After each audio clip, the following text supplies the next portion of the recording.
Եթերում հայրենիք սփյուռք հաղորդաշարն է։ Բարև ձեզ սիրելի բարեկամներ։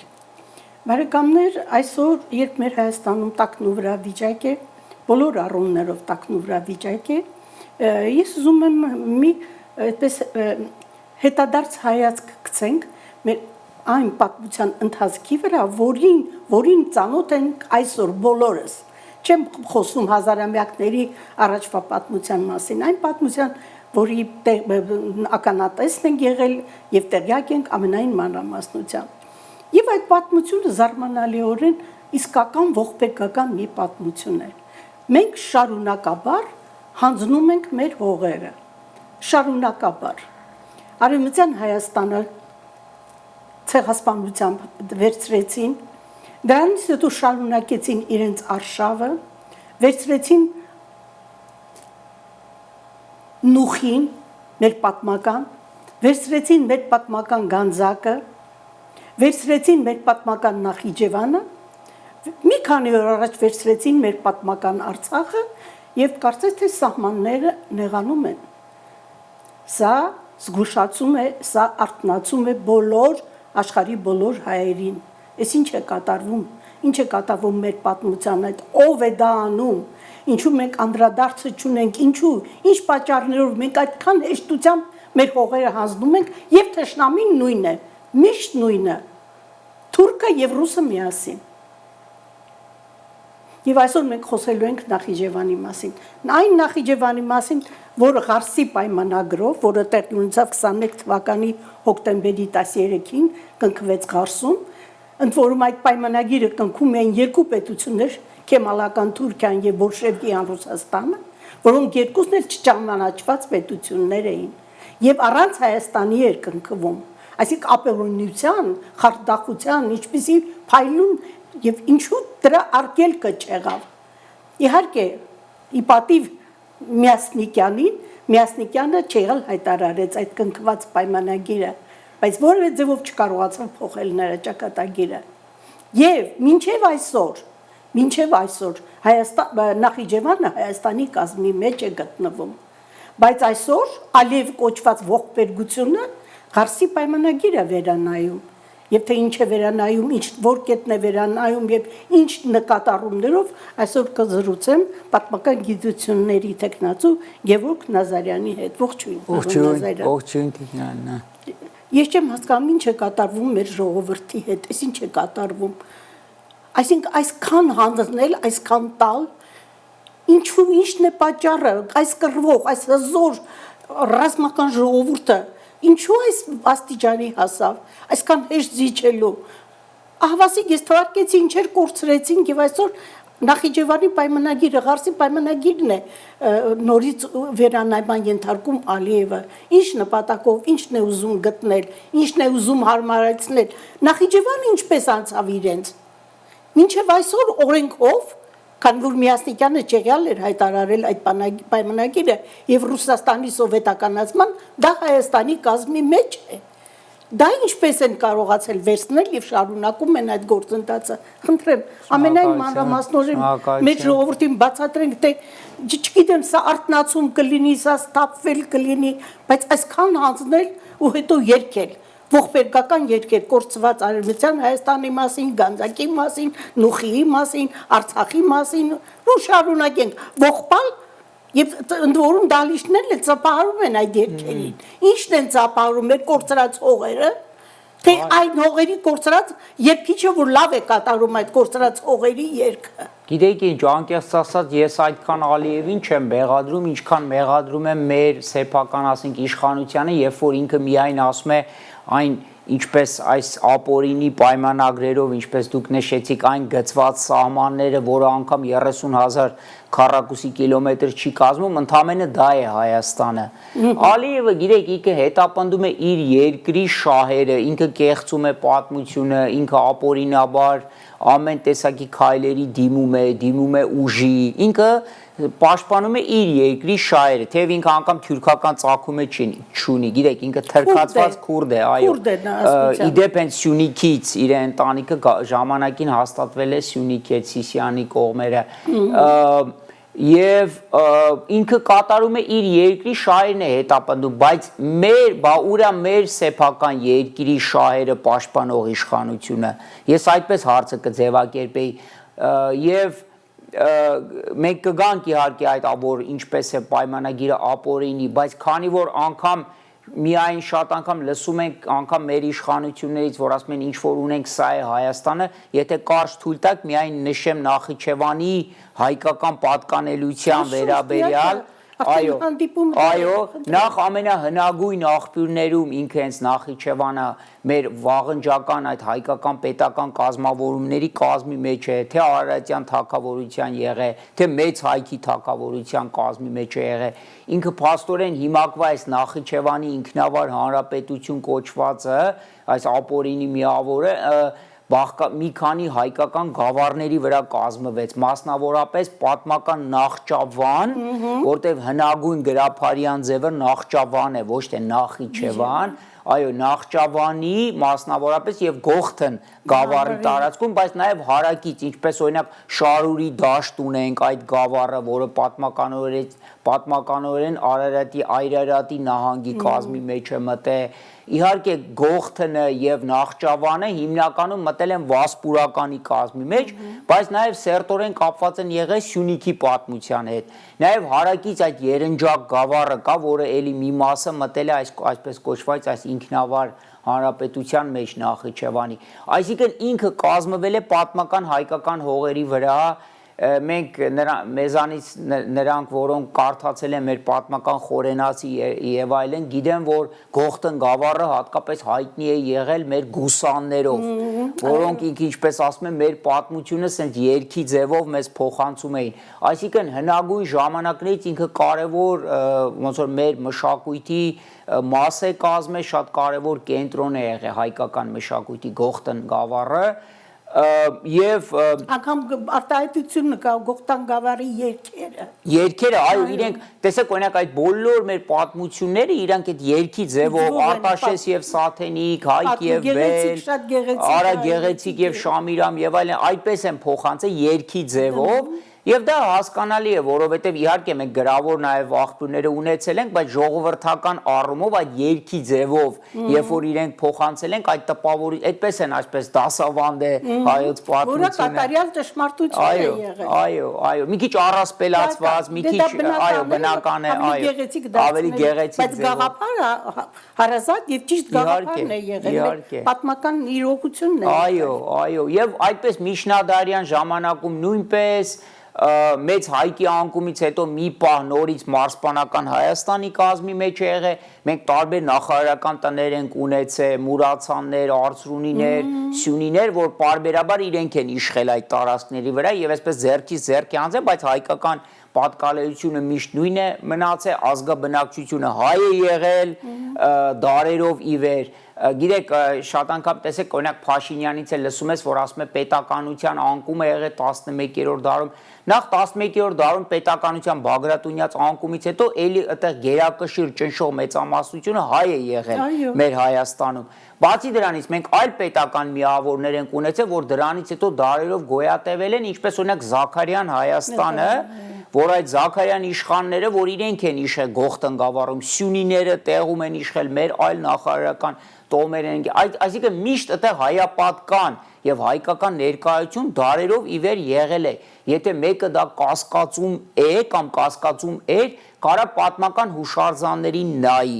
իր այդ Նախիջևանի եւ իդեպ սա էլ ասեմ, տեսեք, ինչու որ այսօր Արցախի պատմական եկեղեցիներ հուշարձաններն ինչ որ բան փոխեց։ Հենց դա եմ ասում, տեսեք, իրենք ինչի այսպես կոչված այս ադրբեջանցիները ոչնչացնում են այդ հուշարձանները, որովհետեւ դրանք հենց հետքերն են, որ հայերը դարերով շարունակաբար այդտեղ գոյատևել են, որ այսօր միա չգիտեմ Փաշինյան վեր կենա ասի, որ գիտեք ինչ հայերը 1000 տարի այդտեղ պետականություն չեն ունեցել եւ այլն, անընդունելի է Հայաստանի ղեկավարը պարզապես իրավունք չունի նախ կեղծ հայտարարություն հակագիտական է, երկրորդ հերթին որպես հենց Հայաստանի ղեկավար նա իրավունք չունի,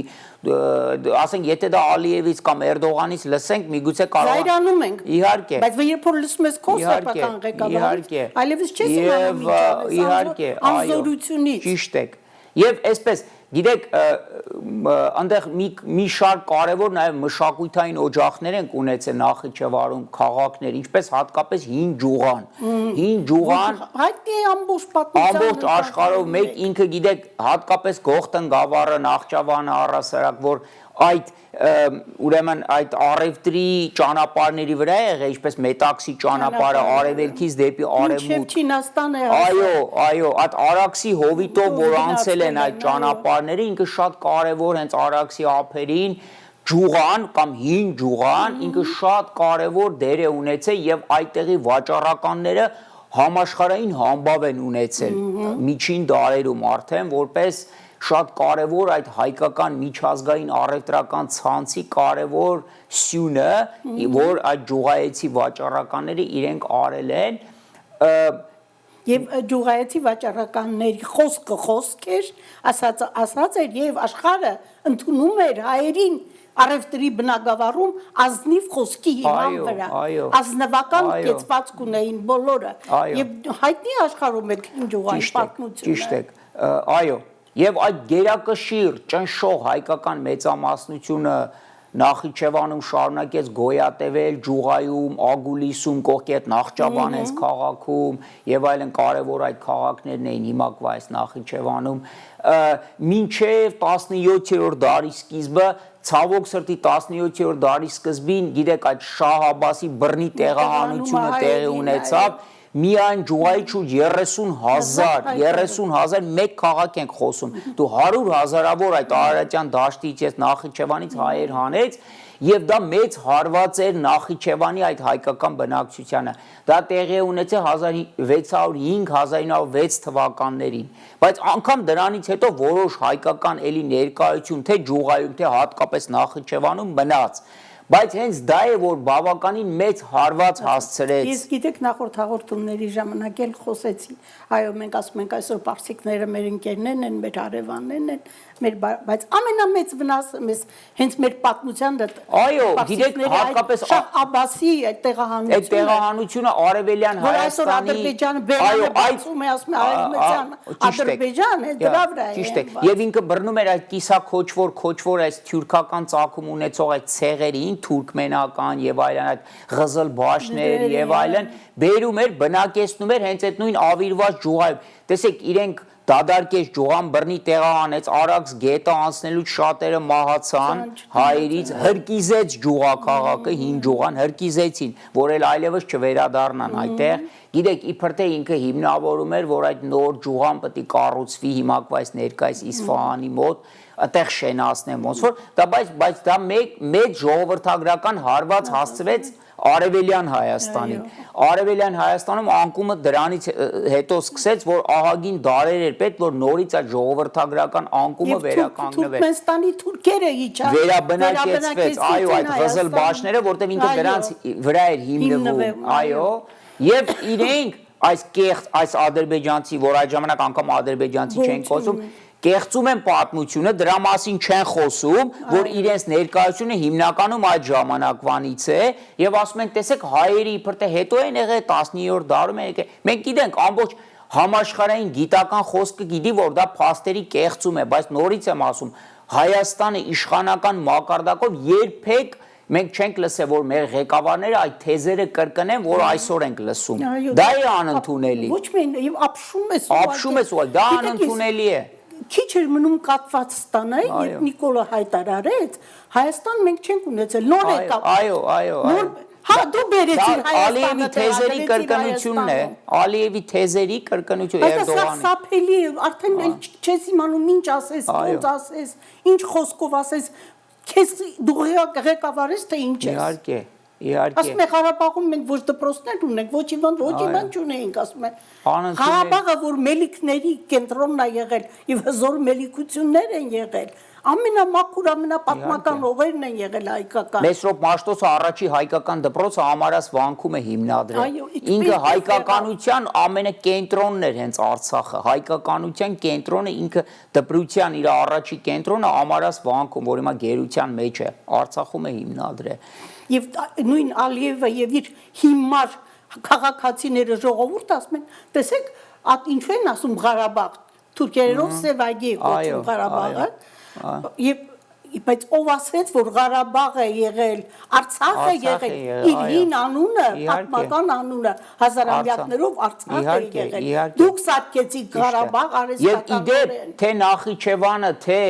Արցախը իրենց հունա-հռոմեական տարբերակներով հույն եւ հռոմեացի պատմիչների մոտ հիշատակվում է Արցախը որպես օրխիստեն է, մի քիչ հունարենով փոխված, իսկ Նախիջևանը Պտղոմեոսի համաշխարհային աշխարհագրության երկի մեջ երկրորդ դարի հույն հռոմեացի Նախսուանա ձևով է հիշատակում, Նախճավան, մի քիչ փոխել, հարմարացրել են հունարենին, գիտեք, իրենց որտեղ դժվար էր այդ մեր տառերը ջ եւ այլն։ Ուզում եմ ասեմ, անգամ հնագույն աղբյուրներում ոչ հայկական տարբերակներն են հիշատակվում, թե Արցախի համար, թե Նախիջևան։ Բայց գալով ժամանակակից շրջանի նաեւ անդրադառնանք, թե ապօրինաբար ինչի կծվեց այդ շինծու պետությանը։ Ուրեմն այսպես շարունակվեց։ Մի կընդհատեմ ձեզ, հետո շարունակեք միտքը։ Անկամ Պարսկաստանը ազնվությունը չունեցավ, երբ որ նրանք Ադրբեջան դրեցին իրենց Բաքվի այդ տարածքը կոչեցին Ադրբեջան, ոչ մի կապ չունեն Ադրբեջան ատակպատականի ադրբեջանցի։ Տեսեք, մի հատ ճշտում, եթե թույլ տաք հարգանք Պարսկաստանի այդ ժամանակ նոտա տվեց ինքը։ Այո, ինքը նոտա տվեց, բողոքարկեց։ Եվ սա է հատկանշական, նոտան չի տվել շինծու Ադրբեջանին, տվել է Օսմանյան կառավարությանը, որտեղ իրենք հիմնադրեցին այդ շինծու պետությունը։ Ուրեմն գալով հենց այդ դրվագին ասեմ, 18 թվականին այս Էնվեր Փաշայի եղբայր Նուրի Փաշան ստեղծեց այս Կովկասի իսլամի բանակ միավորը, որ այս թաթարական խմբերին ադրբեջանցի այդ ժամանակ գիտեք չէին կոչվում, մտցրեց դրա կազմի մեջ եւ թուրք սպայեր էին, ուղղորդեց Հայաստան, նախ բռնակցեցին ցեղասպանությունից հետո եւ գրավեցին արևմտյան Հայաստանը, անցան արևելյան Հայաստան, մենք իհարկե գիտեք, հենց այս ժամանակներում էր ունեցանք հերոսամարտերը, հիմա արդեն հենց այդ նույն ժամանակ ենք Սարդարապատ, Ապարան, Վանաձոր, այո, այդ հերոսամարտերը տեղի ունեցան եւ այդպիսով պահեցին գոնե ինչ որ արևելյան Հայաստանից էր մնացել, բայց այդ բանակը Գանձակի վրայով Գանձակում հռչակեց այս շինծու Ադրբեջան պետությունը կեղծ։ Այդ ժամանակ, երբ որ իրանք հռչակեցին, արդեն օգոստոսին Իրանի կառավարությունը օսմանցիներին նոտա հղեց, բողոքի նոտա, որ ասեց իսկական եւ միակ ատրպատական Ադրբեջանը միշտ եղել է Արաքս գետից հարավ եւ դա մեր նահանգներից մեկն է։ Այս տարածքը Հայաստան է եւ պատմականորեն նաեւ մի մասը քուրից անկում աղվանք տարածքն է, որևիցե կապ թուրքերի հետ պատմականորեն չի ունեցել։ Սա հայապատկան, հայաստանապատկան տարածքներ են, աղվաններ են բնակեցվում, որ իրենց է բնաջնջեցին, իդեպ այդ հիմակվա շարավիղները, լեզգիններ եւ այլն։ Իհարկե հարավում է նաեւ իրանալեզու թալիշներն են բնակվում, որոնք ամիջական Իրանի հետ նույնպես Բայց Գանձակի պատմությունն էլ ռուսների հետ էր կապված։ Նախ դրեցին Ելիզավետապոլ, Գանձակի անունը, հետո էլ փոխեցին Կիրովաբադ, Կիրովի անունը։ Այո, իրենք փաստորեն այո, դա իրենք էլ այդ ձևով հիմնականացրեցին Գանձակը եւ հետո Ստալինը դա էլ տվեց։ Այո, իդեպ, բայց սա էլ ասեմ, քանի որ մի քիչ առաջ եկանք, իհարկե ավելի մանրամասն այսպես կարելի է Նախիջևանի պատմությունը անցկացնել, բայց կարևորը շեշտը դնել ինչպես ապօրինաբար ինքը կծվեց այս շինծու Ադրբեջանին։ Այո, ուրեմն ամենակարևորը որ Փարիզի խաղաղության վեհաժողովը երբ որ տեղի ունեցավ 19 թվականին ինքը որոշում կայացրեց որ Նախիջևանը հիմակվա այս տարածքը Հայաստանի Հանրապետության անկախտելի մաս է կազմում եւ դաշնակիցները որոշում կայացրեցին համապատասխան եւ Նախիջևանը ճանաչվեց Հայաստանի Հանրապետության մաս դա տեղի ունեցավ 19 թվականի արդեն կեսերին այսինքն ապրիլ-մայիսին արդեն Նախիջևանում գոյություն ուներ հայկական կառավարական մարմիններ տեղական ձևավորվեցին եւ այնտեղ արդեն հայկական ոնց որ շունչը նորից վերականգնվում էր ինքը արդեն միջազգայինորեն ճանաչվել է եւ դա ուժի մեջ է ոչ ոք դա չի չեղարկե Հայաստանի Հանրապետության մաս բայց ինչ տեղի ունեցավ ուրեմն Օսմանյան բանակը որ պարտվել էր առաջի աշխարհամարտում շատ սպայեր որոնք այդ պանթուրքի սպայեր էին ժամանակին այդ նույն Կովկասի իսլամի բանակի մեջ Նուրի Փաշայի եւ այլն իրենք անցան Նախիջևան եւ տեղի թաթարներից կազմված նոր էլի խմբեր կազմեցին եւ թուրք զինվորներ, թուրք սպայեր սկսեցին իրենք տեղի հարձակումներ գործել թե հայ խաղաղ բնակչության վրա, թե առասարակ մեր զինված ուժերի վրա, այսինքն անմիջապես այդտեղ տեղի սկսեցին բախումներ այդ ժամանակ։ Իրենք ամեն գնով չէին ուզում, որ Նախիջևանը Հայաստանի Հանրապետության մաս կազմեր, ինչու, որովհետև գիտեք, Նախիջևանը, Սյունիքը եւ Արցախը, ինչպես իրենք են ասում, Թուրանի դարպասներն են։ Դրանով են իրենք ուզում միանան այս Շինծու Ադրբեջան կոչված այս պետությանը, որ հենց իրենք են ստեղծել, իսկ դրանից անդին էլ Կասպից ծովից այն կողմ արդեն մյուս թուրքական պետություններն են այդ Միջին Ասիայի, չգիտեմ, Թուրքմենստան, Ուզբեկստան, Ղազախստան, Ղրղստան եւ դրանից էլ անդին գիտեք, իրենք ունենք համարում են, որ դա էլ է մեծ Թուրանի տարածք, Չինաստան, եւ մինչեւ Սիբիր, իրենք այս ռուսները, որ այսքան համագործակցեցին, շատ լավ էլ հասկանում են այդ ծախու գործիչները, գիտեք, որ իրենք այսքան վնաս են հասցնում նաեւ մեզ, այդ հարվածը ուղղվելու է իրենց վրա, վերադառնալու է, այո, վստահաբար, այդ մեծ Թուրանը առաջի հերթին Ռուսաստանի մասնատումից հետո իրենց տարածքների վրա է ստեղծվում, բայց դրա համար պետք է իրենց երևի ղեկավարներին շնորհակալություն հայտնել, որ այդքան ապիկար ձևով իրենք համագործակցում են թուրքերի հետ եւ պանթուրքիստների հետ։ Սա է, որ այդպես իրենք դրանից հետո ուրեմն գիտեք, գալով մի քիչ Հայաստանի Հանրապետության անկմանը, նույնպես այդ բոլշևիկները սկզբնական շրջանում ուժեր մտցրեցին անգամ, երբ որ այսպես կոչված իրենք բռնակցեցին, մտան իրենց զորքերը մտցրեցին հիմակվա այս Ադրբեջանի տարածք 20 թվականի ապրիլին, հետո այդ Կարմիր բանակի 11-րդ Կարմիր բանակը Արցախի Սյունիքի վրայով մտավ նաև Նախիջևան։ Ուրեմն մի կողմից իրանց զորքը դե մտավ Նախիջևան, մյուս կողմից այդ քեմալական ստորաբաժանումները մտան նույնպես Նախիջևան եւ Հայաստանի այլ տարածքներ այդ Իգդիրի վրայով եւ այլն, երբ որ արդեն իրենք աշնանը 20 թվականի գիտեք երկու կողմից հարձակվեցին Հայաստանի վրա եւ նախապես դա պայմանավորված էր։ Իրենք արդեն զենք էին տրամադրել քեմալականներին, ոսկի եւ այլն, որ տրոհեն իրենք արդեն որոշել են, որ Հայաստանի այս մասերը ձեզ պետք է անցնի, այս մասը ղեկավարը Լենինն է։ Այո, այդ Քեմալ Լենին այդ պայմանավորվածությունների հիման վրա հակահայկական եւ այդպիսով բռնակցեցին, բայց գիտեք, միշտ այդտեղ դիմադրություն կար, մասնավորապես գիտեք, Նժդեհը արդեն Նժդեհի շնորհիվ Սյունիքը։ Այո, եւ դրանից ելնելով իրանք էլ անգամ իրենց այդ ժամանակվա իրանց Ադրբեջանի այդ խորհրդային Ադրբեջան կոչված է ղեկավարը Նարիման Նարիմանովը տեսավ թե հայերը ինչքան Արցախում, Նախիջևանում, Սյունիքում դիմադրում են, ինքը հայտարարությամբ հանդես եկավ հենց նույն այդ այսպես կոչված Հայաստանի խորհրդայնությունից իրականում ապօրինի բռնակցումից հետո, որ Նախիջևանը, Զանգեզուրը, ինչպես իրենք են ասում, կամ Սյունիքը եւ Ղարաբաղը, ինչպես իրենք են ասում, կամ Արցախը Հայաստանի, խորհրդային Հայաստանի մաս են կազմում։ Այսինքն անգամ իրենց ադրբեջանցի ղեկավարը հայտարարությամբ պետական, այո, հայտարարությամբ հանդես է եկել, որ դա այդպես է։ Սակայն իրենք հենց նույն այդ թուրքերը նույնպես էլի խառնվեցին այս ամեն ինչի մեջ, քեմալականները արդեն, եւ սկսեցին պահանջնել դրել այդ Լենինի վրա, Լենինի իշխանության վրա, ոչ, ադրբեջանամետ քայլեր արա։ Նախիջևանը տուր նույնպես այս թուրք ադրբեջանցի կոչվածներին, իրանք իհարկե Սյունիքն էին ուզում, Սյունիքում չստացվեց, որովհետև նորից հիմնականում Նժդեհի դիմադրությունը շատ, այո, որովհետև դա էլ էին ուզում, Արցախն էլ կցի, ոնց որ ասած Ադրբեջան։ Իհարկե հետագայում այսպես միջանկյալ իբր թե բանալ, նախ այդ Կարսի ապօրինի շատ ճիշտ եք ասում, թե Մոսկվայի, թե Կարսի այդ պայմանագրերը, որ այդպես այդ պայմանավորվածությունները եղան, որ իբր թե Նախիջևանն ու Արցախը անցան այս խորհրդային Ադրբեջանին, ապօրինի էին, որտեղ ոչ քեմալականներն էին ճանաչված որպես միջազգային միավոր, ոչ է բոլշևիկյան իշխանությունը, երկուսն է ապօրինի էին։ Ուրեմն Հայաստանն էլ չկար։ Հայաստանի չկար։ Ուրեմն ուժի մեջ է մնում այդ վեհաժողովի Փարիզի միջազգային խաղաղության վեհաժողովի որոշումը, որ Նախիջևանը Հայաստանի Հանրապետության մաս է կազմում։ Դա է այդ որոշումների հիման վրա առ այսօր Նախիջևանը Հայաստանի Հանրապետության անբաժանելի մաս է։ Դա է միջազգայինորեն ճանաչված որոշումը, որը ուժի մեջ է, ոչ թե այս ապօրինաբար այդ ժամանակ միջազգային իրավունքով չճանաչված միավորները։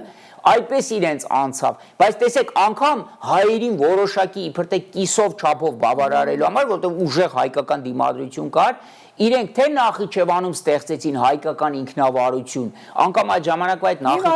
եւ Արցախում ինքնավարություն այդ ստեղծեցին։ Եվ մինչև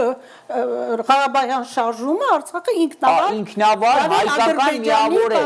անգամ եթե ինքը այսպես կոչված, որ ապօրինի որոշում էր, եթե ինքը այսպես խորհրդային, նախ ինքը խորհրդային Ադրբեջանը, որը վարչական միավոր է, ինքը անկախորեն անկախ Ադրբեջանի կազմում երբևիցե միջազգային ոչ Նախիջևանը, ոչ Արցախը երբեք չեն ճանաչվել։ Իրենք անգամ ազգերի լիգա են դիմել Ադրբեջանը, որ ընդունվի։ Ազգերի լիգան դիմումը մերժել է, ասելով ձեր սահմանները ճանաչված չեն։ Այո, չեն կնդրում։ Մերժել են իրենց։ Այդ դրա հիմա այսօր էս Ալիև կոչվածը ինչ է փորփորում։ Հիմա տեսեք ինքը փորձում է ուժի դիրքերից ելնելով իր մեջքին ինքը մտածում է որ կանգնած է Թուրքիան, բայց ներողություն, եթե մինչև այսօր ասում ենք Նախիջևանը Հայաստանի կազմի մեջ է, ինչու մենք մեր ղեկավարները քանի ղեկավար են ունեցել, ինչի տեր չեն կանգնել Նախիջևանին։ Չէ որ օրենքով սահմանված միջազգային նորմերով Նախիջևանը մինչև այսօր Հայաստանի տարածք է, ինչու տեր չեն կանգնել։ Ես կարծում եմ մեկ բան պետք է անեն Հայաստանի ղեկավարները, դա բնականաբար տեղի կունենա, հզորացնեն ներկայիս Հայաստանի Հանրապետությունը եւ բառի բուն իմաստով հզորացնեն։ Երբ որ Հայաստանի Հանրապետությունը արդեն այդ հզորության մակարդակին հասնի, բոլոր այդ իրավական հիմքերը, որոնց մասին մենք խոսեցինք, արդեն առաջ կգան բնականաբար։ Առաջի խնդիրը հիմա պետք է հզորացնել Հայաստանը եւ ոչ մի հայտարարություններ, որոնք այդ իրավական հիմքերի դեմ են, իրավունք չունի Հայաստանի ղեկավարը այսօրվա դրությամբ կատարի, թե Արցախի վերաբերյալ իրավունք չունի։ Դա նորի Իրանից հետո դա ապօրինի է նորից ճանաչվելու Փաշինյանից հետո եւ ինքը դրա համար պատասխանատվություն է կրելու, որտեղ իր հայտարարությունները իրավական հիմքեր չունեն եւ դա մատնանշվելու է մեկ առ մեկ, որ այդ հիմքերը չկան, ինքը հետագայում էլ է, եթե ամեն տեսակի պատասխանատվություն է կրելու։ Այո, շատ բաներ։ Իսկ հիմակվա դրությամբ նորից եմ ասում, եթե որևիցե մենք համաձայն չենք այս ամեն ինչ մեջ, հիմակվա ընտրություններին պետք է հայ մարդը իր ասելիքը Հայաստանի Հանրապետության քաղաքացին ասի մերժելով այս օրակարգը ադրբեջանա-թուրքական։ Այո։ Չպետք է թույլ տա, որ վերարտադրվի այն կառավարությունը, որը այդ օրակարգը առաջ է տանում։ Այսինքն անելիք կա, որ հիմակվա Հայաստանի Հանրապետության ընտրողը քաղաքացին պետք է կատարի ճիշտ ընտրություն։ Ես կարծում եմ, այստեղ ամենամեծ մեղքը մեր պատմաբաններինն է։ Ամենամեծ մեղքը հասկացա սովետական տարիներին, ստալինյան տարիներին բարձրականությունը խեղդում էր, չէր թույլ տալիս ճշմարտությունները խոսել։ Դեմ դուրս գալ, դա դուրս է գալիս կոմունիստական թևին խփել։ Բայց այսօր, երբ արդեն 30 տարի է, չկա գոյություն չունի սովետը, մեր պատմաբանները ինչու մեր ժողովրդին չեն բացատրել, չեն ներկայացրել մեր ամբողջ ճշմարիտ պատմությունը։ Մարդիկ չգիտեն, մարդիկ շատ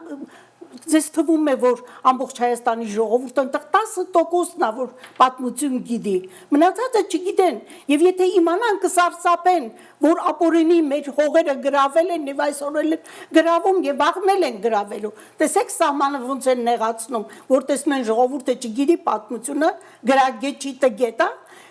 Տեսնեք ինչ ռոպագանդա են տանում, եթե ասում են մենք բան չանենք, պատերազմ կլինի, վախեցնում են պատերազմով եւ խեղճացնում են ժողովրդին։ Եթե մեր ժողովուրդը մեր ճշմարիտ պատմությունը իմանար, այսօր ահռելի խմբով դուրս կգար, փրկելու իր երկիրը, իր Հայաստանը, Նախիջևանը, Արցախը, Գանձակը, Նուխին, մեր բոլոր անգամ Բաքուն հայկական քաղաք է եղել, Բաքուր իշխանի կողմից է հաստատվել Բաքուն։ Հետագայում դա էլ մցրեցին ստալինյան բռնության շնորհիվ, դա էլ մցրեցին Ադրբեջանի մայրաքաղաք։ Այո, ճիշտ է, ուղղակի շատ արագ է ձեր հարցումը, որ ունեք, պարզապես ասեմ, որ գիտեք, խորհրդային տարիներին հասկանալի էր, որտեղ մենք պետականություն չունեինք։ Այո, եւ բարձրականությունը ուժեր։ Այո, այսպես անգամ, այո, իրենք այսպես բուծում էին, այսպես պատմաբաներ, որոնք անաչառ ձևով չէին, հա, անդրադառնում այս խնդիրներին, հատուկ ոնց որ ասած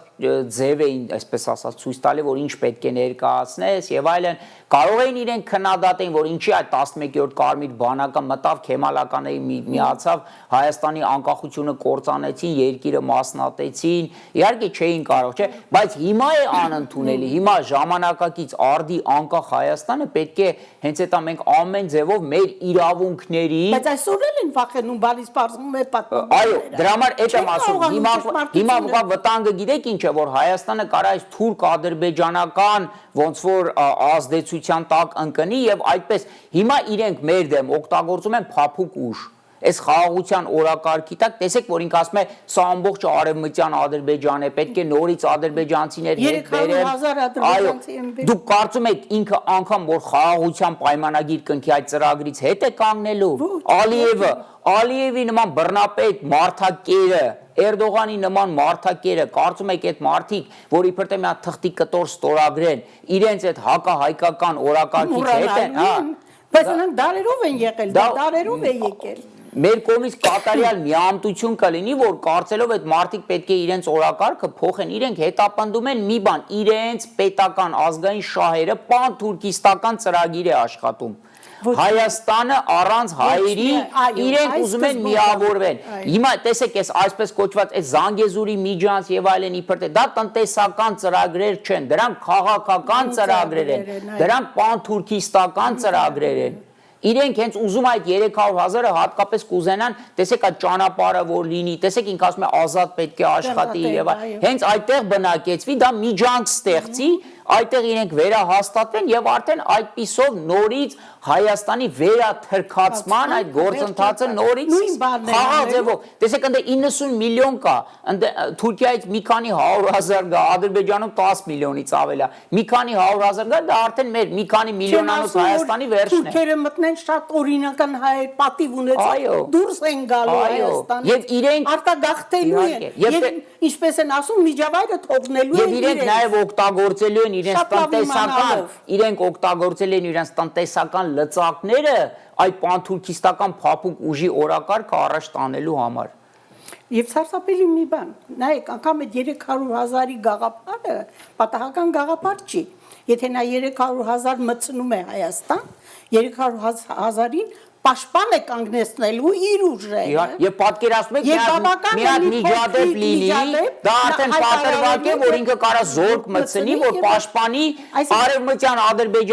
Ադրբեջանի, ոչ թե Հայաստան, արևմտյան Ադրբեջանի ադրբեջանցիների։ Դա է իր պատրվակը։ Եվ սարսափելի մի իրողության առաջ է կանգնած Հայաստանը։ Իրենց համալսարաններում արդեն իրենք ասենք ամբողջ բաժանմունքներ ունեն, որ ուսումնասիրում է արևմտյան Ադրբեջանի տնտեսությունը։ Խոսքը գնում է Երևանի մասին, Հայաստանի ողջ հանրապետության տարածքի մասին։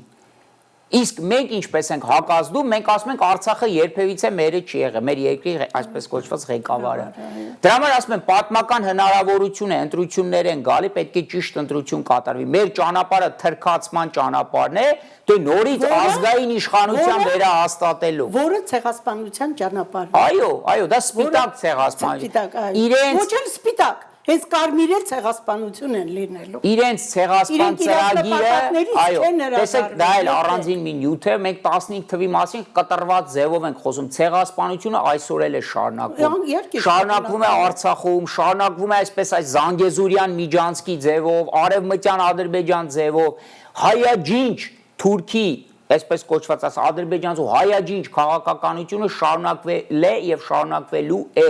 Եթե նրանք կարծում են, որ Ալիևն ու Էրդողանը մեկ օրվա մեջ մի հատ թուղթ ստորագրելով փոխելու են այդ քաղաքականությունը, չարաչար սխալվում են։ Դա անփոփոխ է, դա իրենց համար պետական ծրագիր է, որը իրենց կարծիքով հետապնդում է իրենց ազգային շահերը։ Ես կասեի պետական ծրագիր, որը դարերով ունեն։ Դարերով, եւ անշեղորեն գնում են։ Երբ որ առաջի այդ սելջուկյան հորդաները մտել են, ինչ են արել, սպանել են տեղի հայերին, եղածներին շատերին ասել են կրոնափոխ եղեք։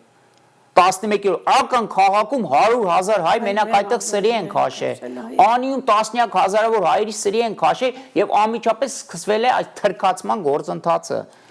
Եթե դա չլիներ, հիմա մենք 70, 80, 90 միլիոն, որ հիմակվա ներկայիս Թուրքիան է, դա մենք պետք է լինեինք։ Դա մեր բնակչությունն է, որ թրքացվել է, հիմա այսօր իրանք 90 միլիոն են։ Դա մեր տարածքների վրա, մեր ժողովրդագրայության հիման վրա Թուրքիա հիմնված պետությունն է։ Պարոն Նազարյան, այսօր իրենք հանգիստ նստած են իմ չքնաղ Արևմտյան Հայաստանում, իմ չքնաղ Գանձակում, Նուխիում,